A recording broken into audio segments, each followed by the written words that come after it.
नमस्ते मित्रों, स्वागत है आपका 52 वर्ग क्लासेज में।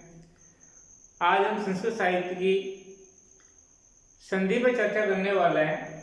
संधि प्रकरण पे।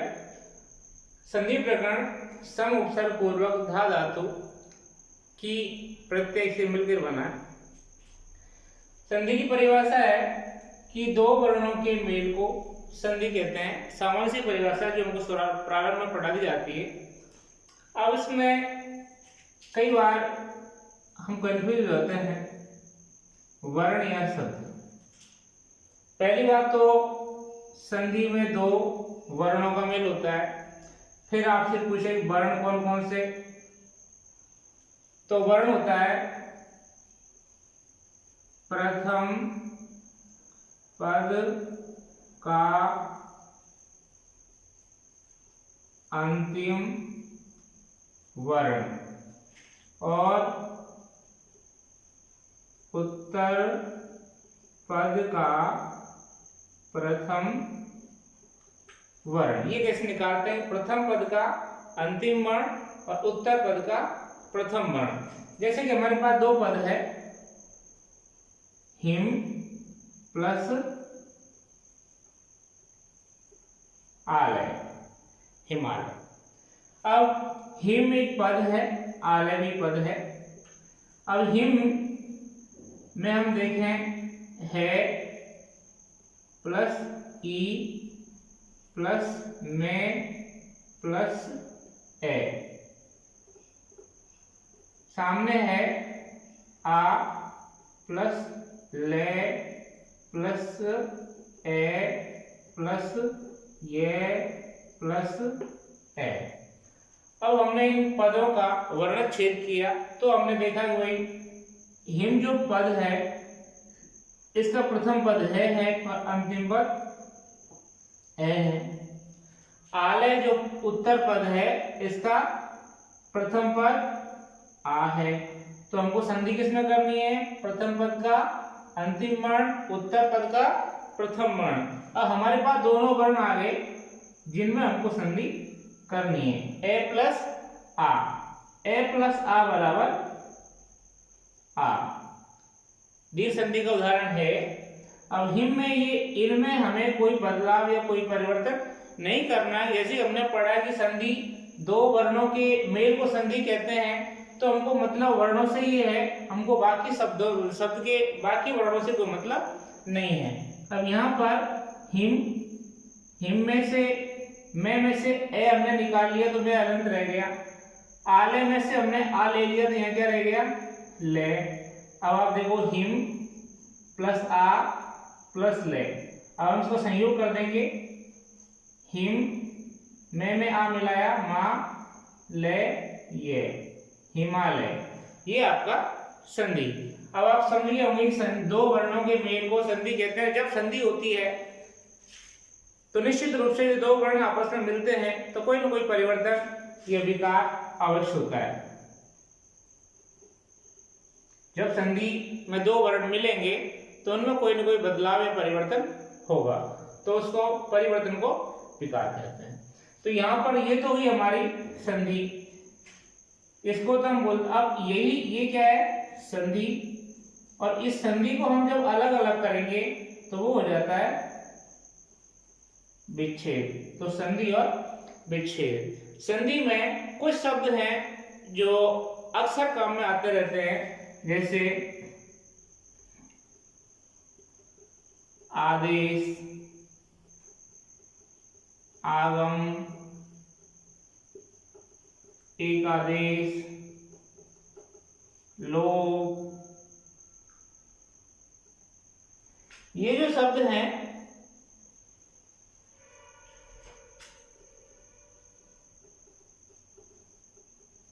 प्रकृति भाव, इनको समझने की आवश्यकता है। इनको हम देखेंगे कि आदेश वो होता है जहां पर हम एक वर्ण को हटाकर दूसरा वर्ण लाए, मतलब एक वर्ण जाएगा, एक ही वर्ण द्वारा आएगा, उसे हम कहते हैं आदेश। जैसे ये आदेश होता है यण संधि में, जैसे इति प्लस आदि। अब यहाँ इति में जो ई था इसके स्थान पर ही ये हुआ है और सामने वाले आ में कोई परिवर्तन नहीं हुआ है, तो इसे हम कहते हैं आदेश। आगम होता है जहां पर किसी भी वर्ण को ने हटाकर नया वर्ण आ जाए। यदि कोई भी हमारे संधि में कोई भी वर्ण हमने हटाया नहीं है और नया वर्ण हमने लाके रख दिया तो उसके बोलते हैं आगम। एक आदेश, एक आदेश का आप ये मान लीजिए 1 + 1 = 1, अर्थात यहां पर दो वर्ण मिलके एक वर्ण के रूप में आते हैं। ये आपके जैसे दीर्घ संधि में, गुण संधि में, वृद्धि संधि में आपके काम में आते हैं। अब जैसे मान लीजिए एक आदेश का उदाहरण है हमारा हिमालय कि हमने एक ए और आ दोनों वर्णों के स्थान पर आ आया है। ये किसी ने तो ए के स्थान पे आया है ना आ के स्थान पे, तो इसे क्या बोलेंगे हम? दीर्घ एक आदेश। लोप वह होता है जहां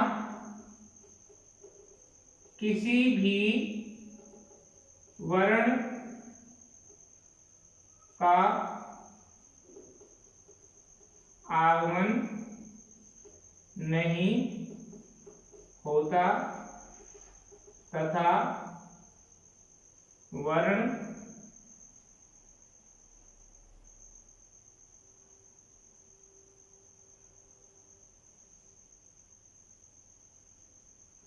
लोप होता है। मतलब लोप में ये है कि आपके शब्द में से एक वर्ण चला जाएगा, उसके बदले में कोई सा दूसरा वर्ण नहीं आएगा, उसे बोलते हैं लोप। प्रकृति भाव में इसमें कोई परिवर्तन नहीं होता है, सामान्य रूप से मिलने को हम प्रकृति भाव कहते हैं। और इस प्रकृति में कोई परिवर्तन नहीं होता, जबकि जो विकार होता है, विकार का दूसरा नाम ही क्या है? परिवर्तन। अब इनको हम दोबारा समझेंगे कि आदेश, आदेश जहां पर एक वर्ण के स्थान पर दूसरा वर्ण आए। आदेश के साथ आप पढ़े एक आदेश को जहां दो वर्ण जाए और दो वर्णों के स्थान पर एक वर्ण आए, तो वह होता है एक आदेश। ये दीर्घ, गुण या वृद्धि संधि में अक्सर काम में आता है। आगम जहां किसी भी वर्ण को न हटाया जाए और एक नया वर्ण आ जाए। लोप जहां किसी भी वर्ण का आगमन नहीं होता है और अपने शब्द में से कोई सा वर्ण चला जाता है। आप आगम को और लोप को एक दूसरे का विपरीत समझें। आगम में कोई वर्ण हटाया नहीं जाता है, एक नया वर्ण आ जाता है। लोप में कोई भी वर्ण आता नहीं है और अपने शब्द में से एक वर्ण लोप हो जाता है, गायब हो जाता है। प्रकृति भाव में शब्दों में या वर्णों में कोई परिवर्तन नहीं होता, जो कि विकार में परिवर्तन, उनके स्वरूप में परिवर्तन हो जाता है। संधि की मुख्य बात यह है,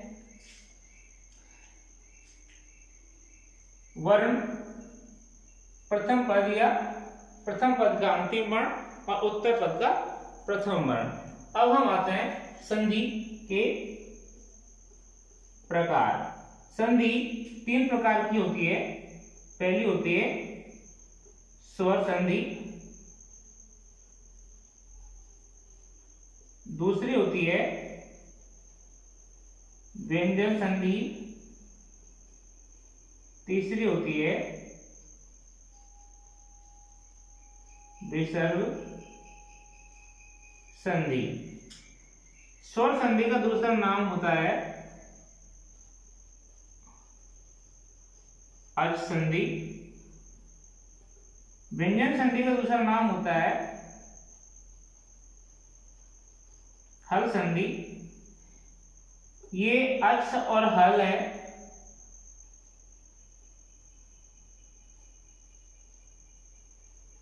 ये मायूस सूत्रों के आधार पर जो अपना अच प्रत्याहार बनता है उसमें सभी स्वर आ जाते हैं, इस वजह से स्वर संधि का दूसरा नाम अच संधि पड़ा है। और व्यंजन संधि में हल प्रत्याहार के अंतर्गत सभी व्यंजन आ जाते हैं, इसलिए व्यंजन संधि का दूसरा नाम हल संधि पड़ा है। जैसे ये सारे प्रत्याहार वगैरह मैंने आपको अब मेरे पुराने वीडियो में जिसमें मायूस सूत्रों के बारे में पढ़ाया था उसमें बता दिया है। आप मायूस सूत्रों के बारे में पढ़ना चाहें तो मेरा पुराना वीडियो आप देख सकते हैं। संधि के बारे में सामान्य परिचय में आज हमने इतना पढ़ा।